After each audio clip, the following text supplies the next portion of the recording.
Welcome back to Project 613. Today we learn one mitzvah, and that is the Torah's laws governing buying and selling. How does one acquire something according to the laws of the Torah? This is called the laws of kinyan, and acquisition. You see, if people just make an agreement between each other, that a verbal agreement, that is not enough to effectuate a sale. There has to be an additional act taken in order that the sale should come into effect, and that is called a kinyan.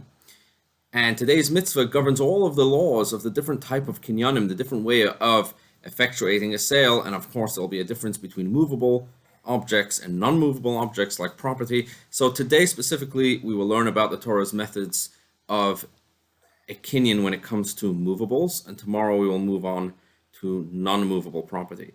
So as a starting point, by biblical law, when it comes to movable property, technically, in order to effectuate a sale, as long as the buyer pays money for the object, that would be enough to make it legally his. However, and that would be enough of a kinyan. So in addition to a verbal agreement, money would have to be paid. Once money is paid, then it would belong to the buyer.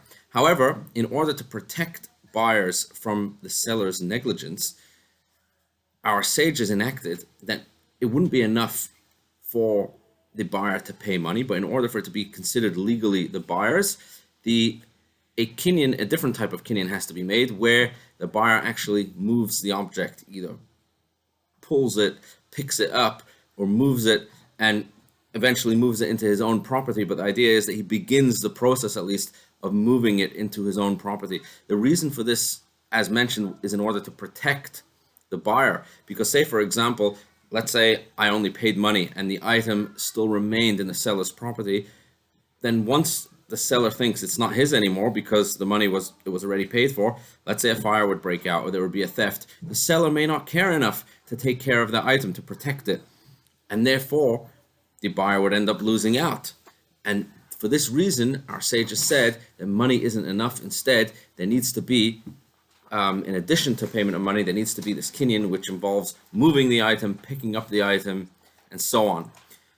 Now, what happens if once the money is paid, if we're going to say that that isn't enough to formalize the acquisition? So does that mean that either party can back out of a sale even after the money is paid? They could just change their mind.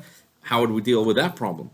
The answer to that is that our sages enacted something called a mishapara. A mishapara would be a public condemnation, and not only a condemnation, but a curse of someone for backing out of a sale after money was paid before the kinyan was formalized. And this actually served as a very strong deterrent to make sure people would not behave in this way. So these are some of the general principles when it comes to the various types of kinyanim, which means modes of acquisition when it comes to movable items, and tomorrow we will talk about the types of kinyan that are required for non-movable objects. Have a wonderful, wonderful day.